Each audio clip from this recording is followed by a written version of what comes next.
Welcome back to Dead Good Book Reviews. I'm Judith and you're watching another episode of Overbooked here on the channel. This is the series where I talk about every single book on my shelves because for some reason phase 2 has just been me talking about all of the horror. Today we are talking about Junji Ito's Remina.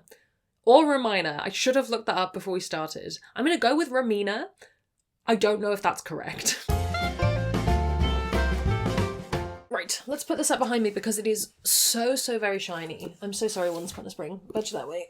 There we go. This is a sci-fi apocalypse horror manga that was serialized originally, so published in chunks between 2004 and 2005. It is obviously now available to purchase in full form. Some quick disclaimers before we start. I was gifted this copy by my sibling. Regardless of where books come from, nobody's paying me to talk about books and all opinions are my own. I will keep this as spoiler-free as humanly possible. If you do want to go into this knowing absolutely nothing, come back when you've read it and we'll talk then. And I will link the story graph for the book down below in case you want to check out any user-generated content warnings.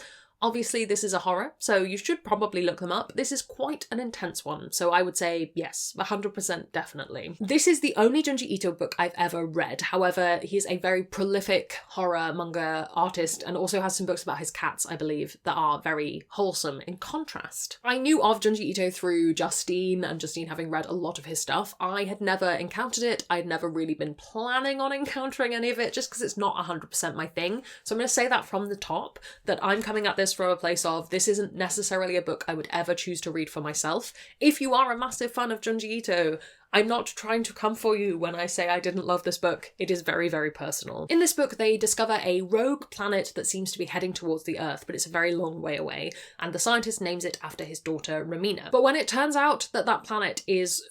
The best way to put it is probably, when it turns out that planet is real bad news, the people of the world go a little bit hysterical and turn on Remina, and it's simultaneously Remina the planet turning on the Earth, and then the Earth turning on Remina the person, and that's kind of the story. It's a big apocalyptic horror event. My first reason you should read this is it is genuinely very scary. I've read a fair amount of horror. I think often I find that it elicits an emotion in me that is usually more often than not disgust rather than fear.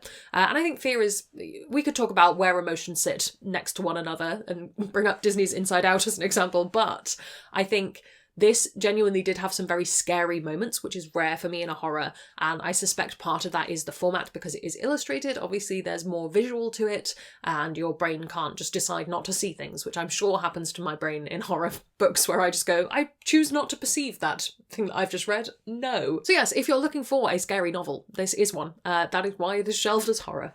There we go. I'm a big fan of horror that mixes supernatural fear with the reality of human beings. I think it's one of the cleverest things horror can do. It's something that we talked about in my recent Grady Hendrix reviews, and this definitely does that. Obviously we have a circumstance that is truly unbelievable with what's going on with this planet. However, the actions of humanity are probably arguably worse, and I think there's just something very chilling about that. I think probably because we all recognise a certain truth in it, especially in this state that the world is in right now. I think it makes for very good fiction, and I think it's interesting that that crosses culture so easily. Yes, interesting. And I should also probably mention the art. I'm not going to put the art up on screen because I don't have the rights to show it to you, but you can see the cover and you can look up some of the illustrations. The art style is very cool. It's very visual. As a book, there's a lot that you see in it. I am not a manga aficionado. I read a lot of it when I was a teenager, as I think quite a lot of us did, but the rate that I read it was not financially sustainable for me to purchase it and start reading it more, but my sibling is very into it, hence having purchased me this. I therefore can't really compare it to anything else, but I did think it was nice to look at. Nice is the wrong word.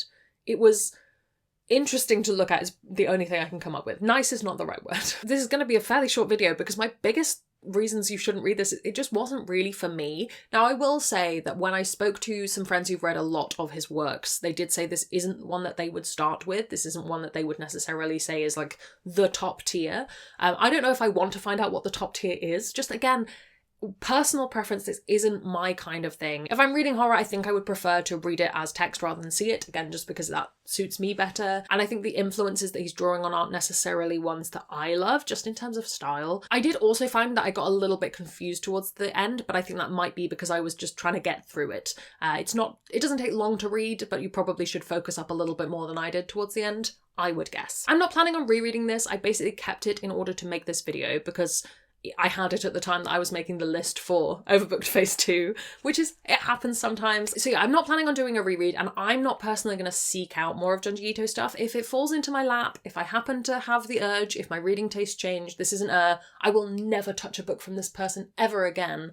But for me, it's not something I'm going to prioritise looking for. However, I am glad that I've read one of them. I'm glad that I read this. It was certainly a piece of variety in my reading during that period of time. I can't remember when I read this. It was a couple of months ago. And if you're looking for graphic novel kind of books, it is an example of one, and I didn't think it was bad. It just wasn't for me. So if you're a person for whom this really works and you love Junji Ito's works and you want to comment below with some tips and ideas for people who might want to read more, who have got to the end of this video and gone, this hasn't helped me at all, please do pop those down below. I would say the thing this reminded me most of from other things that I have read is the Sandman comics by Neil Gaiman, and artists, varying artists. There is an episode, well, there is a chapter in the Sandman comics that is then an episode in the TV show that is one of the most just horrifying, scary, genuinely made me feel a bit messed up things, which if you've read them you'll know, and if you haven't I'm not going to spoil it for you, but that was what this reminded me of, is the diner episode, for those who are in the know. Should you read this? If it's for you, yes. I would say the majority of my audience who have aligned with my reading taste so far, but you're probably okay. You're probably okay. I mean, don't limit yourself. If you want to pick it up, pick it up. I would get it from the library. Or if you have a kind sibling who wants to give you a strange gift, here we go.